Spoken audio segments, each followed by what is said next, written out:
de terrain. Jean-Philippe Roy avec le dossard 24. Alors Jean-Philippe Roy, le Canadien, le Québécois, qui est un super technicien qui est trop souvent passé par la casse-blessure au cours de sa carrière. Hein. Jean-Philippe Roy qui a 30 ans maintenant, mais qui, d'un point de vue technique, est l'un des skieurs les plus fins du circuit. Et là, Jean-Philippe, une seconde de retard seulement, deuxième intermédiaire. Voilà, on n'a pas vu ce haut de parcours. Il avait 13 centièmes d'avance au premier intermédiaire. C'est excellent. C'est magnifique. La piste s'améliore un peu. Le trou s'arrondit. C'est ce qu'on prévoyait tout à l'heure. En tout cas, du ski facile. Hein. C'est vrai que c'est peut-être le coureur le plus malchanceux, mais aujourd'hui. Ouais, super. Un exploit. Dans le top 10, oui, 7ème place pour Jean-Philippe Roy avec le dossard 24. Exceptionnel.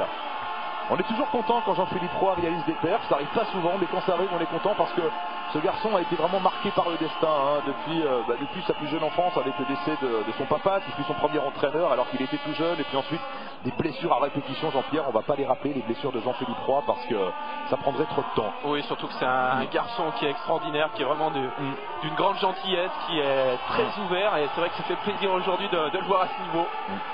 Sur cette deuxième manche, il s'est livré complètement. Bon, c'est vrai que sur la première, il en a gardé un peu sous le pied. Donc voilà, forcément, hein, quand on skie pas à 100%, c'est difficile d'aller chercher les podiums. Mais bon, je dirais pour une mise en confiance et pour son début de saison, c'est très bien.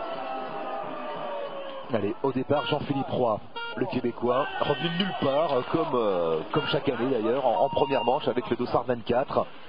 Il avait déjà fait quelques coups d'éclat l'hiver dernier, Jean-Philippe Roy, mais là, sa première manche a été magnifique avec le 7e temps. C'est parti pour Jean-Philippe Roy et pas mal d'avance, hein, pas mal d'avance par rapport à Jan Trout pour Jean-Philippe Roy. Il a une demi-seconde, 51 centièmes. Oui, ça a été vraiment l'exploit de la première manche. Est-ce qu'il va être capable de le rééditer dans la deuxième? Tout est possible. C'est souvent ce qu'il a eu du mal à faire durant sa carrière. Pour l'instant, ça va, 4 dixièmes d'avance. Il n'a perdu qu'un dixième sur Jan Trout pour l'instant. Un petit peu en vrac là, l'entrée du mur, mais ça va.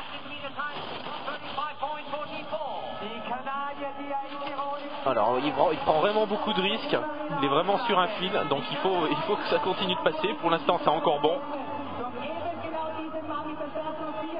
Là il a bien trouvé le rythme à partir de la moitié du mur. Jean-Philippe Roy, où en est-il par rapport à Shetty Jansrud?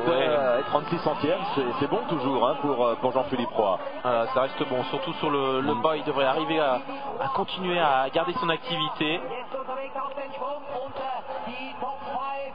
Jean-Philippe Roy qui a 30 ans maintenant, qui est peut-être passé à côté d'une grande carrière, la faute aux blessures.